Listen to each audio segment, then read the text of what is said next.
ಇವತ್ತು ನಾವು ಮಾಡ್ತಾ ಇರೋಂಥ ರೆಸಿಪಿ ಬಂದ್ಬಿಟ್ಟು MTR ಗುಲಾಬ್ ಜಾಮೂನ್ ಮಾಡ್ತಾಯಿದ್ದೀವಿ. ಇಲ್ಲಿ ಗುಲಾಬ್ ಜಾಮೂನ್ ಪ್ಯಾಕೆಟ್ ತೊಗೊಂಡಿದ್ದೀನಿ, 1 ಕಪ್ ಆಗೋಷ್ಟು ಸಕ್ಕರೆ, ಗೋಡಂಬಿ, ಕಾಯಿಸಿರುವಂಥ ಹಾಲು ತೊಗೊಂಡಿದ್ದೀನಿ, ಬಿಸಿನೀರು ಮತ್ತು ತುಪ್ಪ, ಎಣ್ಣೆ ತೊಗೊಂಡಿದ್ದೀನಿ ಸನ್ಫ್ಲವರ್, ಮತ್ತು ಲವಂಗ ಮತ್ತು ಏಲಕ್ಕಿ ತೊಗೊಂಡಿದ್ದೀನಿ ಫ್ಲೇವರ್ಗೆ. ಈಗ ನಾನು ಪೌಡರ್ಗೆ 3 ಸ್ಪೂನ್ ಆಗೋಷ್ಟು ಬಿಸಿನೀರನ್ನ ಹಾಕ್ಕೊತಾ ಇದ್ದೀನಿ. ಉಗುರು ಬೆಚ್ಚಗಿದ್ರು ನಡೆಯುತ್ತೆ ಬಿಸಿನೀರು. ಸೊ 3 ಸ್ಪೂನ್ ಆಗೋಷ್ಟು ಬಿಸಿನೀರನ್ನ ಹಾಕ್ಕೊತಾ ಇದ್ದೀನಿ. ನೆಕ್ಸ್ಟು 2 ಸ್ಪೂನ್ ಆಗೋಷ್ಟು ತುಪ್ಪ ಹಾಕ್ಕೊತಾ ಇದ್ದೀನಿ. ಇಲ್ಲಿ ತುಪ್ಪ, ಬಿಸಿನೀರು ಮತ್ತು ಕಾಯಿಸಿರುವಂಥ ಹಾಲನ್ನ ಕೂಡ 3 ಸ್ಪೂನ್ ಹಾಕ್ಕೊತಾ ಇದ್ದೀನಿ. ಇದೆಲ್ಲ ಯೂಸ್ ಮಾಡೋದ್ರಿಂದ ಗುಲಾಬ್ ಜಾಮೂನ್ ತುಂಬ ಸಾಫ್ಟಾಗಿ ಬರುತ್ತೆ, ಯಾವುದೇ ರೀತಿಯಾದಂಥ ಗಂಟಿರೋದಿಲ್ಲ, ತಿನ್ನೋಕ್ಕೂ ಕೂಡ ತುಂಬ ಚೆನ್ನಾಗಿರುತ್ತೆ. ಇಲ್ಲಿ ನಾನು ಆಯಿಲ್ನ ಕೂಡ ಬಳಸ್ತಾ ಇದ್ದೀನಿ, 1 ಸ್ಪೂನು ಆಗೋಷ್ಟು ಆಯಿಲ್ನ ಕೂಡ ಬಳಸ್ತಾ ಇದ್ದೀನಿ.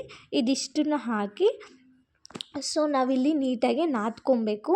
ಸೊ ಇದನ್ನು ಯಾವ ರೀತಿ ನಾದ್ಕೊಬೇಕು ಅಂದರೆ ಗಂಟಿಲ್ದಲೇ ಇರೋ ರೀತಿ ನಾದ್ಕೊಬೇಕು.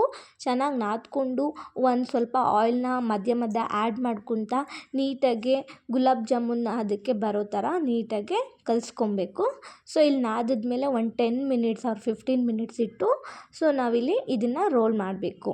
ಈಗ ನಾನು ರೋಲ್ ಮಾಡೋದಕ್ಕೆ 2 ಕೈಲಿಗೂ ಆಯಿಲ್ ಹಾಕ್ಕೊಂಡು ನೀಟಾಗಿ ಇಲ್ಲಿ ರೌಂಡ್ ಮಾಡ್ತಾಯಿದ್ದೀನಿ.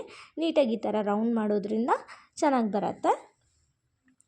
ಇಲ್ಲಿ 1 ಗುಲಾಬ್ ಜಾಮೂನ್ ಪ್ಯಾಕೆಟಲ್ಲಿ ನನಗೆ 25 to 30 ಗುಲಾಬ್ ಜಾಮೂನ್ ಆಗಿದೆ. ಸೊ ಈಗ ನಾವು ಪಾಕಕ್ಕೆ ಬಟ್ಲನ್ನು ಇಟ್ಕೊತಾ ಇದ್ದೀನಿ. ಸೊ ಗುಲಾಬ್ ಜಾಮೂನ್ನ ಕರಿಯೋದಕ್ಕೆ ಬಾಣಲಿನ ಇಟ್ಕೊತಾ ಇದ್ದೀನಿ. ಸೊ ಇಲ್ಲಿ ಪಾಕಕ್ಕೆ ನಮಗೆ 30 ಗುಲಾಬ್ ಜಾಮೂನ್ಗೆ ಎಷ್ಟು ಬೇಕೋ ಅಷ್ಟು, ಒಂದು 3 ಕಪ್ ಆಗೋಷ್ಟು ನೀರು ಹಾಕ್ಕೊಂಡ್ರೆ ಸಾಕಾಗುತ್ತೆ ಪಾಕಕ್ಕೆ. ಸೊ ಈಗ ನಾನು ನೀರನ್ನ ಆ್ಯಡ್ ಮಾಡ್ತಾಯಿದ್ದೀನಿ. ನೀರಿಗೆ ಸ್ವಲ್ಪ ಆಯಿಲ್ನ ಮಿಕ್ಸ್ ಮಾಡ್ತಾಯಿದ್ದೀನಿ.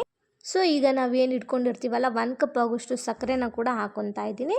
ಈಗ ನಾವು ಸಕ್ಕರೆ ಹಾಕೋದಾದ್ಮೇಲೆ ನಾವೇನು ಸ್ವಲ್ಪ ಆಯಿಲ್ನ ಹಾಕ್ಕೊಬೇಕಂತ ಹೇಳಿದ್ನಲ್ಲ, ಆಯಿಲ್ನ ಹಾಕ್ಕೊಬೇಕು. ಸೊ ಇಲ್ಲಿ ನಾವೇನು ಎತ್ತಿಟ್ಕೊಂಡಿರ್ತೀವಲ್ಲ ಲವಂಗ ಮತ್ತು ಏಲಕ್ಕಿನ ಆ್ಯಡ್ ಮಾಡ್ಕೊತೀವಿ ಫ್ಲೇವರ್ಗೆ. ಸೊ ಇದಿಷ್ಟನ್ನು ಒಂದು ಕಡೆ ಕಾಯಕ್ಕೆ ಇಟ್ಬಿಟ್ಟು ಇಲ್ಲಿ ನಾನು 3 ಲೋಟದಷ್ಟು ನೀರು ತೊಗೊಂಡಿದ್ದೀನಿ, ಪಾಕಕ್ಕೆ ಸಾಕಾಗುತ್ತೆ.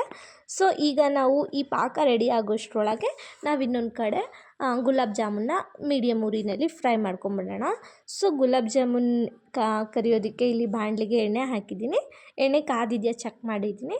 ಚೆಕ್ ಮಾಡಿಬಿಟ್ಟು ಒಂದೇ ಗುಲಾಬ್ ಜಾಮೂನ್ನ ಹಾಕ್ತಾಯಿದ್ದೀನಿ.